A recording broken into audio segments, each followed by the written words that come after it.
Salut la team, j'espère que vous allez bien. Aujourd'hui on se retrouve pour une nouvelle vidéo et aujourd'hui on va découvrir ensemble les nouveautés de la version 16 sur Oculus Quest. Donc on va voir quelques nouveautés. Déjà ce qu'on peut remarquer c'est qu'en fait pour ceux qui avaient au préalablement mis le nouvelle interface et qui avaient disparu, on ne sait pas pourquoi avec la version 15, mais avec la version 16, une nouvelle interface il est revenu.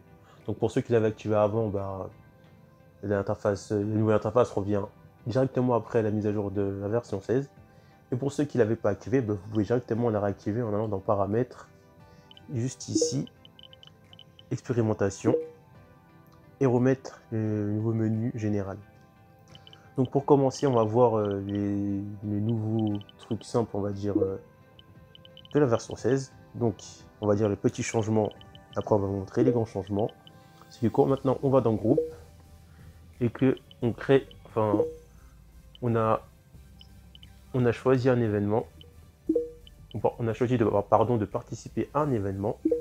Si maintenant par exemple je décide de quitter cet événement, donc maintenant il faut mettre une confirmation alors qu'avant ça se faisait automatiquement. Du coup pour ceux qui quittent sans faire exprès l'événement et qui doivent aller le rechercher, du coup ça permet d'éviter ça. Et ensuite on va se rendre dans Paramètres pour découvrir une autre nouveauté. Alors on va aller dans Appareil et on va se rendre dans Manette. Donc la nouveauté en fait ça va être d'inverser les boutons de l'Oculus et du menu. Donc en fait le bouton que on utilise pour revenir au menu, on peut l'inverser. Au lieu que ce soit... attends, je crois que c'est... Ouais.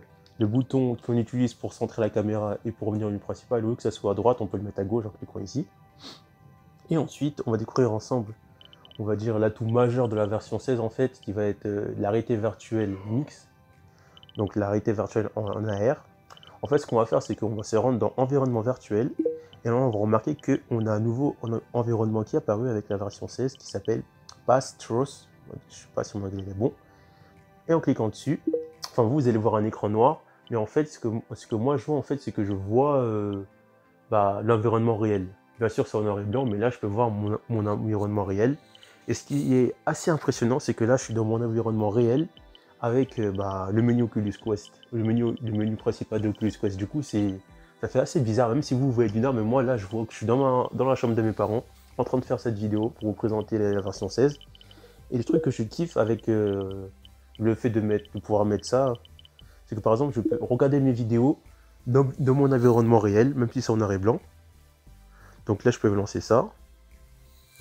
On va mettre pause. Je peux à nouveau lancer une autre vidéo. Donc là, on va dire que je peux...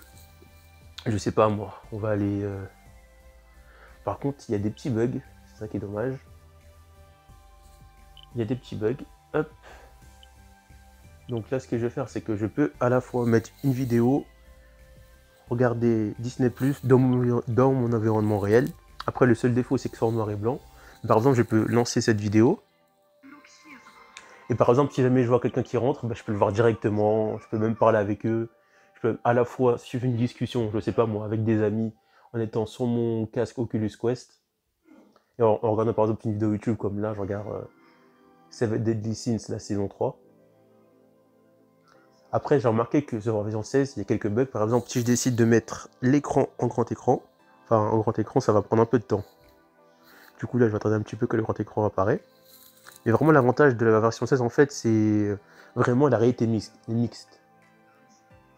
Parce que là, même si vous voyez un écran noir, moi, j'ai un grand écran pour regarder les Seven Deadly Sins de la saison 3, tout en étant dans le monde réel. Du coup, ça, vraiment, la première fois qu'on fait ça, c'est vraiment bluffant.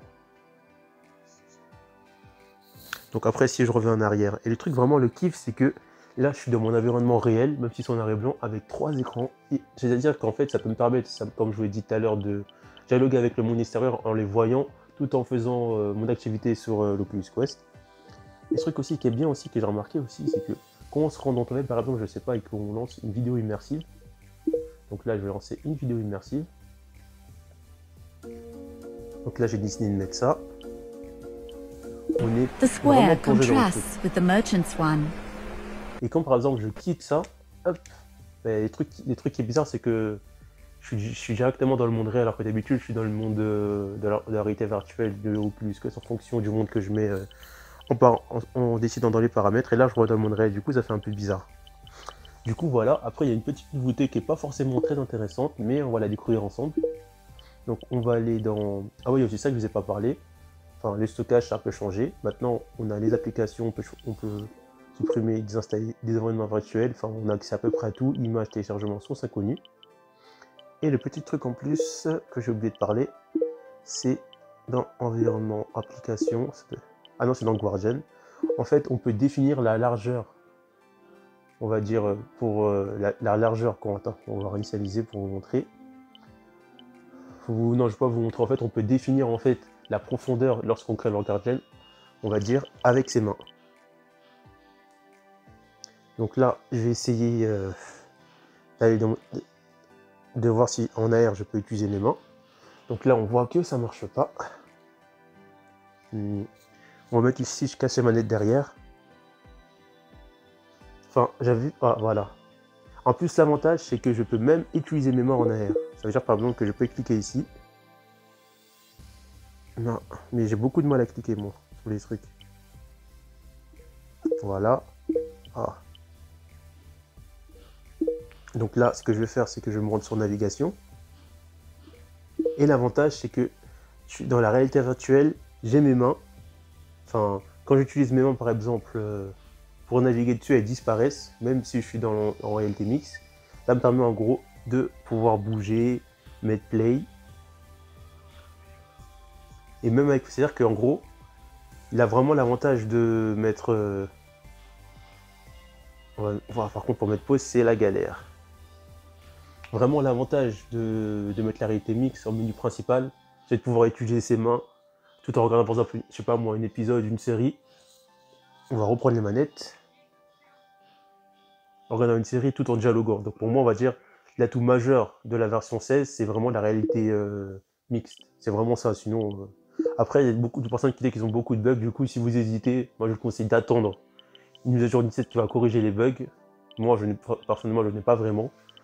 Mais après, c'est à vous de voir. Donc vraiment, l'atout majeur de la version 17, ça va être le pass-through, en fait, qui va vous mettre comme monde virtuel de votre menu principal, le monde réel. Et avec tout ce qu'on voit, les pages Oculus Quest, les modes navigation, Oculus TV, tout en étant dans le monde réel. Du coup, voilà, c'était une toute petite vidéo pour vous présenter les nouveautés de la version 16. Après, je pense que j'ai pas tout dit, mais je pense que j'ai dit les principales. N'hésitez pas à lâcher un pouce bleu ou à soutenir la chaîne ou à me dire en commentaire ce que vous en pensez. Parce que Oculus a finalement décidé de travailler sur la réalité mixte. Et on se retrouve pour une prochaine vidéo astuce ou pour une présentation d'une nouvelle mise à jour. A plus la team!